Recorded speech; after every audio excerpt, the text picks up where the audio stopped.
welcome to AI Path. MCP and Agent Protocols, Part 5, the finale. We've covered design, transports, distribution, and auth. Today we look at the bigger picture, how MCP fits into a world where agents are starting to talk to other agents, not just to tools. Remote MCP, agent discovery, and the new agent-to-agent protocols called A2A and ACP. Let's get into it. First, let's frame what's changed. When MCP launched, almost every server ran on your own laptop. Local servers, local tools, local files. That world is fading.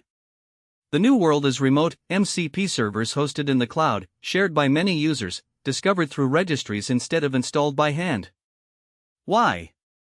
Because remote servers can be updated centrally, they can hold shared state, they can authenticate with real OAuth, and they can scale in ways a laptop process never could. This shift is the foundation for everything else we'll cover today.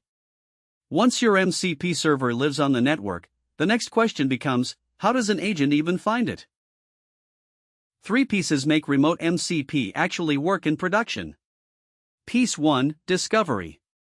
How does an agent find available MCP servers without a hard-coded URL? The answer is registries. Public ones like the official MCP registry, or private ones inside your company. An agent queries the registry, gets back a list of servers with their capabilities, and picks what it needs. Piece 2, Capability Advertising. Each server publishes a manifest, who it is, what tools it offers, what scopes it needs, what version of MCP it speaks. Agents read this before connecting, so they don't waste calls on servers they can't use. Piece 3, Lifecycle.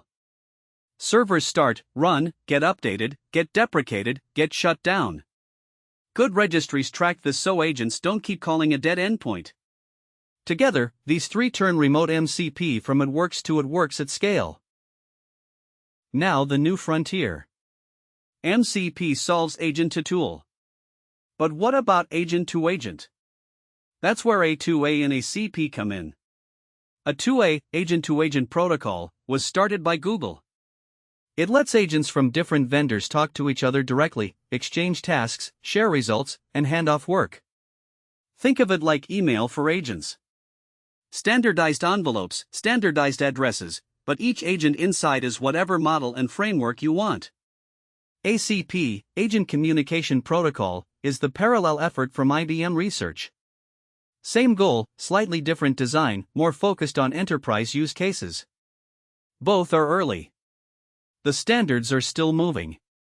But the direction is clear, agents will need to talk to each other the way services talk to each other today over HTTP.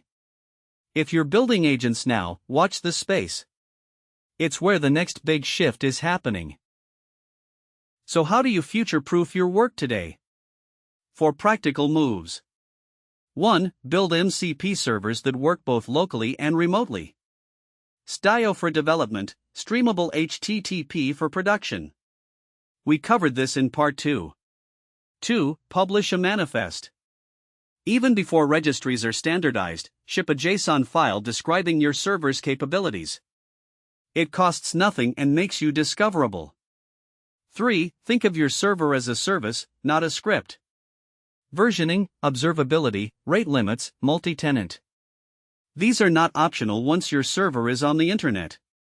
And 4. Keep an eye on A2A and ACP, don't rewrite your code for them yet, but understand the direction.